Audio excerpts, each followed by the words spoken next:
Mark had never expected his life to take him this far from Earth. The mission had started as a routine scouting operation on an uncharted planet in the Zeta Orion cluster, but a sudden storm of electromagnetic pulses had damaged his ship. Alone, stranded, and miles away from any friendly signal, he had no choice but to explore the planet for shelter. The sky above was a swirling mix of dark purples and blues, lightning streaking silently across the horizon, reflecting off the jagged crystal formations scattered around the barren landscape. He trudged over rocky terrain, the weight of his gear pressing heavily on his shoulders. Every step brought a new challenge: slippery mineral dust, sharp shards jutting from the ground, and the distant echoes of creatures moving unseen among the rocks. For hours he searched for some sign of life, some form of shelter, but all he found were the ruins of what looked like an abandoned settlement. Strange towers, half buried in crystal sand, loomed over him, and he felt the weight of being truly alone in a world that seemed more alien than any he had trained for. It was in one of these ruins that he first saw her. She was small, so small that at first he thought she was a child. But as he looked closer, he realized she wasn't human at all. Her skin shimmered with a soft, iridescent glow, and her large, round eyes reflected a depth of intelligence that immediately unsettled him. She had delicate limbs, almost fragile-looking, yet there was a precision in her movements that suggested strength and agility. Mark froze, unsure of how to react. He had trained for encounters with hostile species, but this was different. She tilted her head and regarded him with curiosity rather than fear. He raised a hand slowly, trying to signal that he meant no harm. Hello?" he said, his voice echoing strangely in the crystalline ruins. The small alien didn't answer in words. Instead, she waved him forward, her tiny hands moving with surprising dexterity. Mark hesitated, but then stepped closer. It was clear that she wanted him to follow her. They moved together through the ruins, the alien leading him to what appeared to be a shelter inside a half-collapsed building. The interior was dimly lit, filled with strange technology that hummed softly. Mark's eyes scanned the room, noting the odd devices and glowing panels.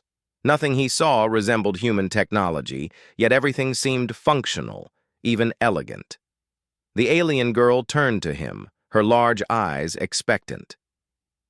Mark raised an eyebrow. I suppose you want me to stay here?" he asked cautiously. She nodded, tilting her head again. Mark couldn't help but smile faintly. "Well, it looks like we'll be spending the night together then. Just don't eat me or anything," he said, half joking. The small alien blinked, then, in a bold and unexpected gesture, stripped off what little she had been wearing. Mark's jaw dropped, his face heating up in surprise. She was completely unclothed, her species clearly not bound by human notions of modesty. With a confident tilt of her head, she pointed to a corner of the shelter, gesturing for him to move over. Mark swallowed hard, feeling the weight of cultural misunderstanding. He reminded himself quickly that this was an alien species. Human norms did not apply here. He took a deep breath and stepped aside, giving her space, though his heart raced with the strangeness of the situation. "Okay. Stay calm," he muttered under his breath. "It's just an alien. Just an alien." The alien girl climbed onto a small padded platform that seemed to function as a bed. She patted it invitingly.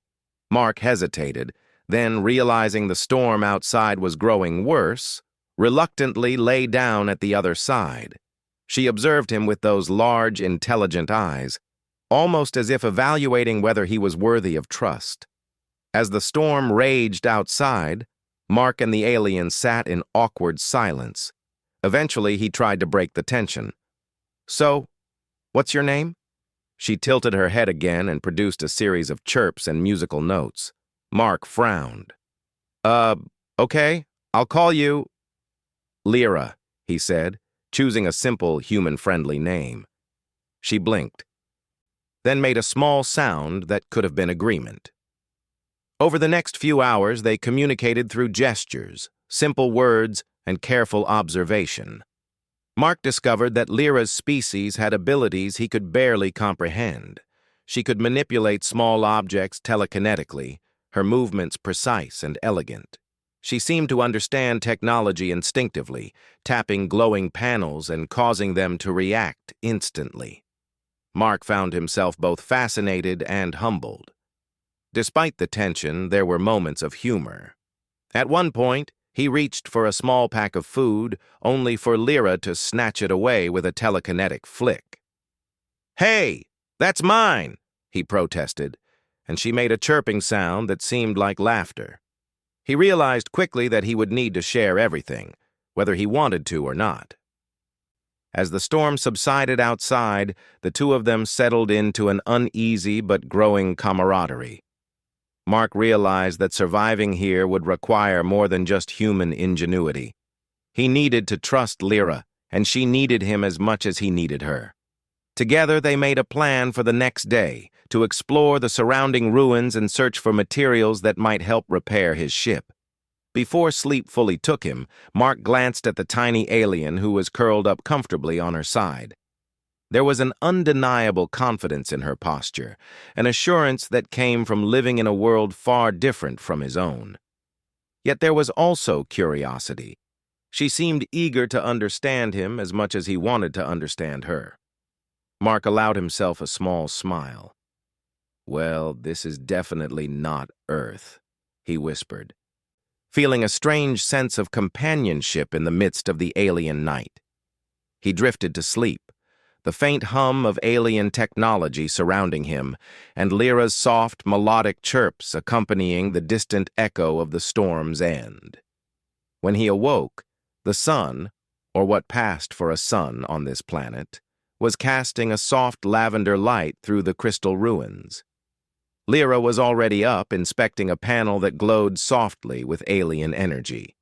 She turned to him, chirped, and gestured for him to follow. Mark got up, stretching and rubbing his eyes. "All right, little one, let's see what this place has in store for us," he said. He followed her, ready to face whatever challenges awaited on this strange, beautiful, and dangerous planet. Outside, the terrain seemed even more alien in the morning light. Crystalline spires rose like towers, and alien flora glowed faintly. Mark realized that surviving here would test everything he knew about adaptability and problem-solving. And with Lyra by his side, he had a partner unlike any other, a reminder that humans could find allies in even the most unlikely forms. As they navigated the ruins, they encountered small creatures scurrying in the shadows, and Mark had to rely on Lyra's guidance to avoid traps and pitfalls. Her knowledge of the terrain was impeccable, and he could not help but admire her agility and intelligence. By midday, they discovered a central chamber in the ruins, filled with intricate alien machinery. Mark's mind raced as he tried to understand the technology. Lyra moved confidently among the panels, adjusting levers and pressing glowing surfaces. Slowly, the machinery hummed to life, revealing maps and data about the planet's surface. Mark felt a thrill of hope. This knowledge could be the key to finding resources to repair his ship and perhaps even uncover secrets of Lyra's civilization. Throughout the day, their interactions deepened. Mark realized that Lyra had an innate curiosity about humans, studying his movements, gestures, and expressions. In turn, he learned to respect her uniqueness, realizing that intelligence and courage come in many forms. By evening, they returned to their shelter. Mark felt a growing sense of admiration and trust for the tiny alien who had become his unexpected companion. Though the night would bring another storm, he knew they could face it together. As the stars began to twinkle in the alien sky, Mark settled onto the platform beside Lyra. He smiled faintly, feeling a strange warmth from the companionship they had built in just a day. The journey ahead would be challenging, but with Lyra by his side, he felt ready to meet whatever this strange world had in store. And as they both drifted into sleep under the faint glow of alien technology and the distant echoes of a recovering storm, Mark realized one thing. Survival on this planet would not just be about human ingenuity. It would be about trust, respect, and learning from a friend who was tiny, alien, and extraordinary. The next morning, the alien planet seemed calmer. The storm had passed, leaving a fresh, otherworldly silence in its wake. Crystalline formations sparkled in the soft light, casting refracted colors across the rocky ground. Mark stretched, feeling the stiffness in his muscles from the previous day's exploration. Lyra was already up, perched lightly on a low rock, her glowing skin reflecting the morning sun. Mark watched her for a moment, admiring her grace and focus. "You don't seem tired at all," he said with a chuckle. Lyra turned her head, blinked, and chirped a short, melodic sound. Mark took it as agreement. Clearly, humans were not the only ones with energy to spare on this planet. They set out again, moving carefully across the rugged terrain. Their goal was clear: gather materials to repair Mark's damaged ship. Lyra led the way with confidence, navigating paths that were invisible to the untrained eye. She pointed to glowing crystals and small devices hidden among the rocks, demonstrating that she understood the planet's resources in a way Mark could never. "All right," Mark said, trying to keep up with her rapid pace. "I'm starting to see why you survive here so easily. I'd be lost without you." Lyra tilted her head, and the corner of her small mouth curved slightly. It was the closest Mark had seen to a smile from her. As they worked together, Mark realized how adaptable humans could be.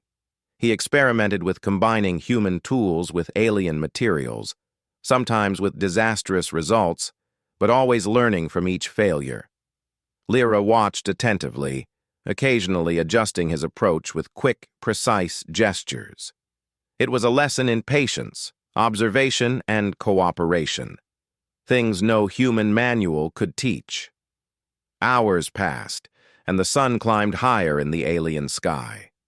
They reached a plateau overlooking a valley filled with luminous plants and sparkling streams of liquid that shimmered like mercury. Mark's breath caught at the sight. "This is beautiful," he said. "I can't believe this world exists." Lyra chirped, her large eyes reflecting the landscape. She gestured for him to follow, and together they descended into the valley. The ground was soft, covered in strange, moss-like vegetation, and Mark had to be careful with each step.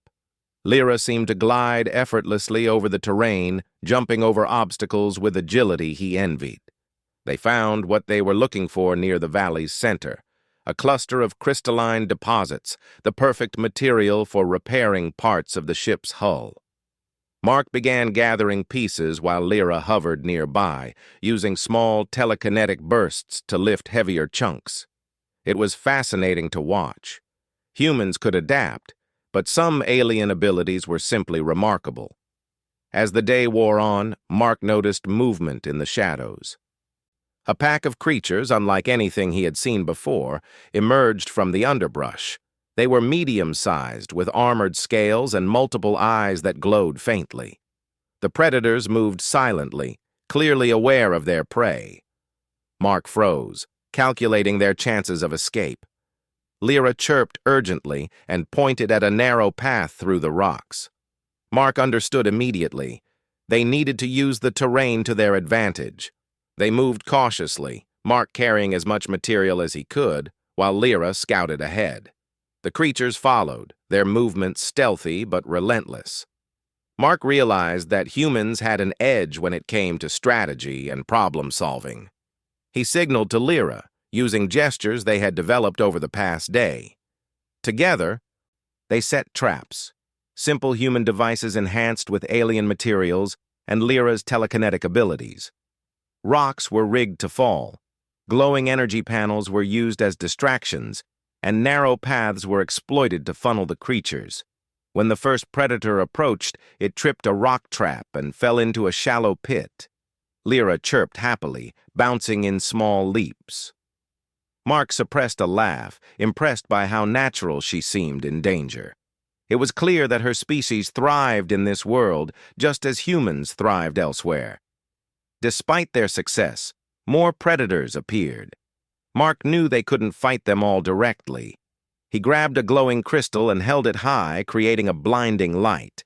Lyra enhanced the effect with a pulse of energy, temporarily stunning the creatures. They ran quickly, combining their abilities with strategy, and finally escaped to higher ground. Mark collapsed on a rock, panting. Lyra landed beside him, chirping softly, almost comforting. He realized that humans and aliens could complement each other in ways neither species could do alone. The predators were dangerous, but together, they had survived. That evening, they returned to their shelter, carrying the harvested crystals.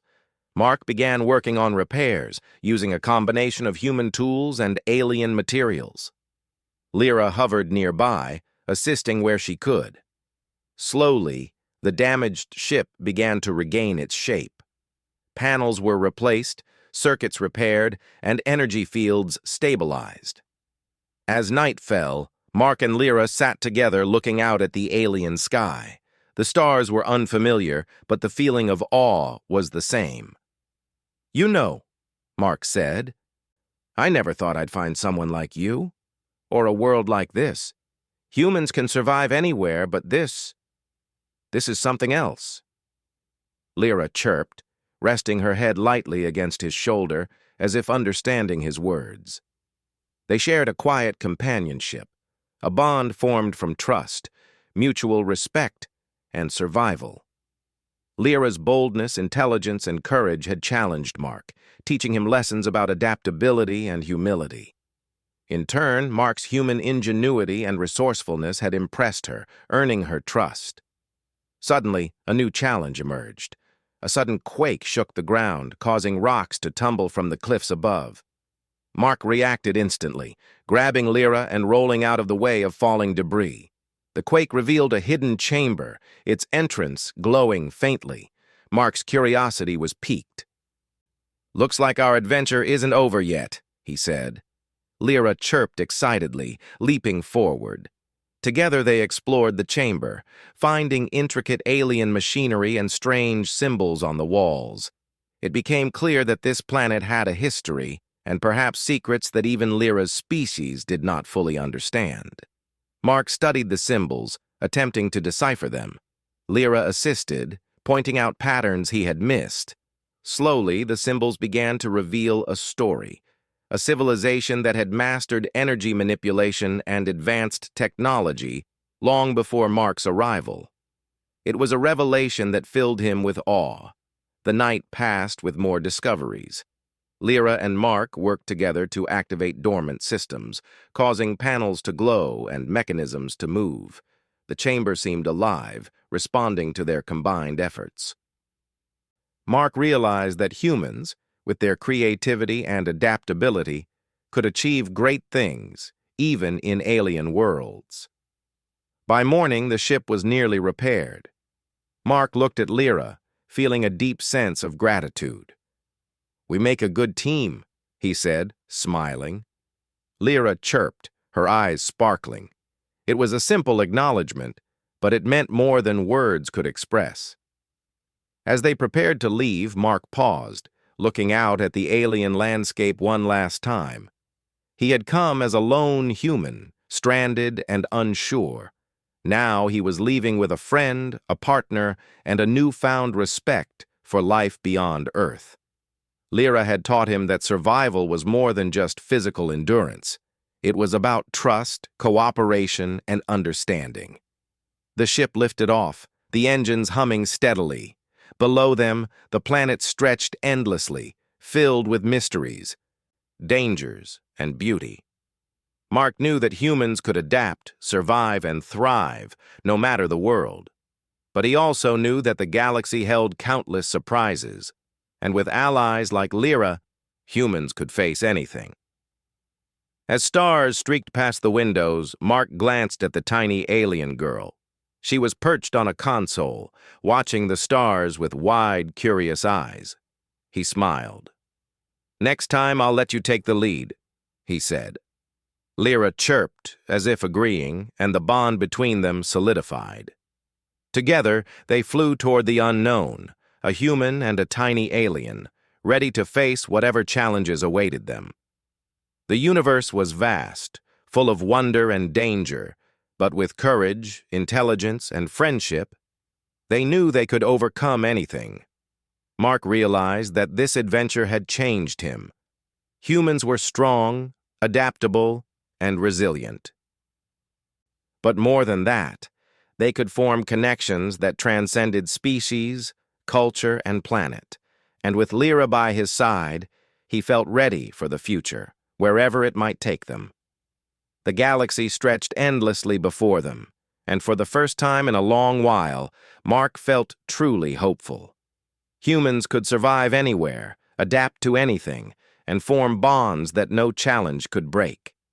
And in the small, glowing eyes of a tiny alien girl, he saw a reflection of the potential of humanity itself, a reminder that courage, intelligence, and heart could shine, even in the most alien of worlds. And so they continued together through the stars, ready for the adventures yet to come.